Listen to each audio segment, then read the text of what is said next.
누가 함부로 재건축에 투자하는가? 1월 25일자 영남일보 기사 내용을 살펴보시면 대구도 재건축 분담금이 억소리 난다는 내용입니다. 전용 84제곱미터의 입주 분담금이 4억 이상 된다는 기사 내용입니다. 송현주공 3단지 84 분담금이 4억대, 동구 신암 1 재개발도 84제곱미터 3억 더 내야 된다는 기사 내용인데, 참고로 대구는 지금까지 32군데의 재건축 사업이 있었습니다. 하지만 그 중에서 거의 대부분 송현주공을 제외하고는 5층 이하의 아파트였습니다. 고층 아파트가 재건축되는 것은 송현주공 3단지가 처음이라고 보시면 될 것 같습니다. 5층 이하가 아닌 고층 아파트의 재건축은 이렇게 추가 분담금이 늘어날 수 있는 여건이 많이 형성되어 있다 보시면 될 것 같습니다.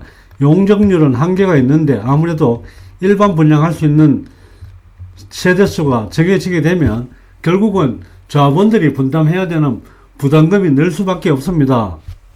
그리고 일부 지역을 제외하고는 사실 내가 살고 있는 집이 2억이나 3억대인데 추가 분담금이 3억대, 4억대가 나오면 재건축은 힘들어진다고 보시면 될 것 같습니다.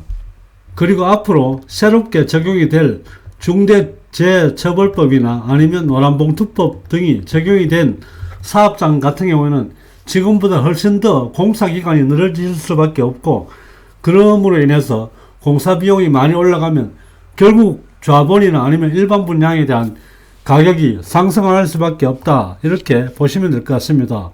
어떻게 보면 실거주를 목적으로 하시는 분들은 지금 대구 부동산 경기가 좋지 않은 시점에 위치가 좋은 지역의 신축 아파트를 매수하시는 것이 가장 현명한 방법이 될 수도 있다는 거 참고로 보시면 될 것 같습니다. 재개발, 재건축 투자, 이제는 달리 보고 달리 투자해야 합니다. 일부 지역은 지금 현재 조합 설립만 되어 있는 상태이고 정비구역으로 지정되는 것만으로도 하루가 다르게 가격이 올라가고 있는데 과연 안전할까요? 이제 재개발, 재건축 투자할 때 묻지마 투자가 아닌 꼼꼼히 생각해보고 체크해보고 투자를 하셔야 될 것 같습니다. 이제 부동산 투자 예전과는 정말 다르게 보셔야 됩니다. 지금 정부에서는 부동산 투자를 불로소득이라고 간주하며 부동산 세금 규제를 생각하고 있는 상황입니다. 최근의 흐름을 보면 주식, 비트코인 등 투자의 다양성도 생기고 있습니다. 부동산 투자에 대한 접근 방법에 보다 신중을 기할 것을 요구하고 있습니다. 예전처럼 여기도 올라가면 저기도 올라가고 저기 올라가면 여기도 올라가는 그런 시점은 아닙니다. 지역별로, 단지별로 부동산 가격이 올라가는 현상이 달라질 수밖에 없다, 이렇게 보시면 될 것 같습니다.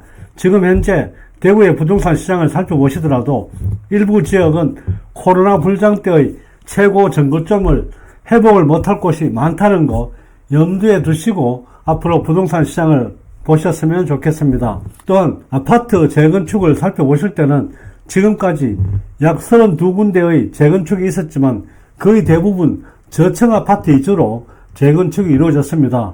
고층 아파트는 최근에 유일하게 송현 3주공 같은 경우가 처음으로 고층 아파트 재건축으로 지금 해서 건축이 되고 있다, 이렇게 보시면 되겠습니다. 오늘은 재개발, 재건축과 관련된 내용의 영상을 올리면서 부동산 투자할 때 주의점에 대해서도 간략하게 말씀을 드렸습니다.